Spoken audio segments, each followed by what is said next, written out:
Cette tragique décision, ce diktat, avait soulevé la colère et l'indignation des jeunes appelés et de la population. De plus, Wagner avait pris une mesure encore plus criminelle, une prise d'otages.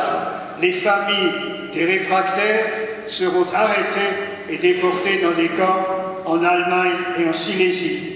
17 000 personnes subirent ce triste sort et un bon nombre d'entre eux n'en revinrent jamais.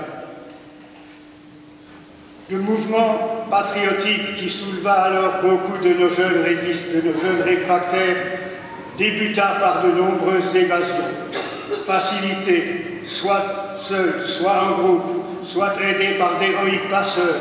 Et je tiens aujourd'hui ici à évoquer la mémoire du révérend père Joseph Stam et de René Ortlieb du réseau martial qui firent évader des dizaines de jeunes par la ferme des Égourbettes près de Vincennes et qui périrent fusillés par les nazis le 24 avril 1945, un jour avant la capitulation de l'Allemagne.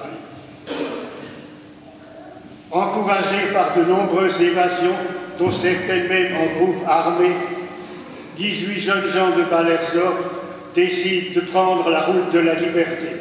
Ils suivent la voie de chemin de fer qui existait à l'époque entre Dalmarie et Bonfol en Suisse et sont arrêtés par un barrage allemand. Les Allemands leur intiment l'ordre de se rendre. Ils ouvrent le feu, ils deviennent des résistants.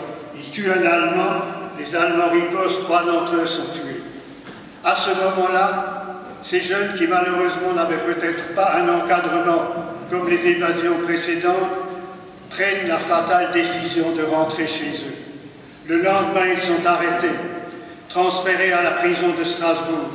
Le 16 février, ils comparaissent devant le tribunal du peuple Volksgericht, présidé par un Allemand nommé Hubert.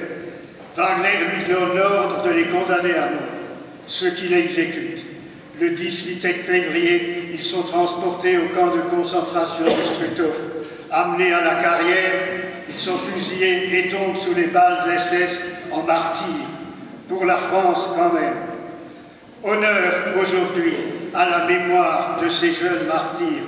Leur souvenir demeurera à jamais dans nos cœurs. N'oublions pas non plus les familles déportées, les résistants, les réfractaires, les combattants, les passeurs. Ils ont tous bien mérité de la patrie.